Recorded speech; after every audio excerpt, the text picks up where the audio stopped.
So what sort of materials should we use? Well, as Mark said, in above ground scenarios, vapor permeable hygroscopic insulation performs the best.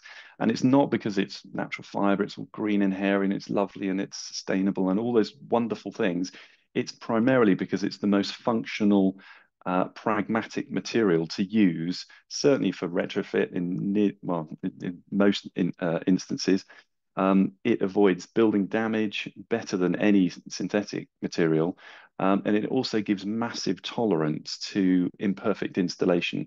Certainly when we're using, we're creating designs using woofy and similar things, we're assuming that there's going to be a certain amount of air leakage to any membranes. We're not assuming that there's no rain coming in and there's no air leakage from the interior.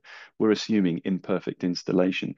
And even with all that imperfect installation, we're still able to ensure that there are no issues with mold or condensation in there. Where you've got timber and other moisture sensitive materials, or you've got moisture permeable materials like brick or sandstone, again, hygroscopic insulation is really important. So again, that's the ability of the insulation to buffer humidity, as Mark said, to absorb moisture onto the surface of the fibers.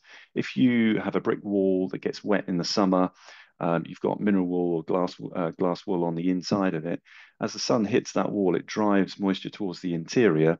That moisture accumulates in the insulation layer because there's actually quite a lot of air in there. It can move around quite easily because, as was said in the chat, it is vapor permeable, but there's no ability to buffer that moisture. The conditions for mold growth occur really, really easily within it. And so it's not uncommon to see mineral and glass fiber full of black mold, which you don't get when you're using hygroscopic natural fibers. A bit more about what's in existence. So existing cement plasters can be incorporated perfectly safely into internal and external insulation specs. We do get quite a lot of people coming, they've got cement plasters on their buildings and the expectation is that they've got to strip all of it off. It's terrible stuff. It can't, it's got to be got rid of. Not only is that a fantastic waste of energy, both in terms of the energy used to create the plaster in the first place, but also the energy required by the contractors to take it off again. But also cement plasters are actually quite vapor permeable. They're not moisture permeable, which can be a problem, certainly externally. But in terms of their vapor permeability, they can be quite vapor permeable.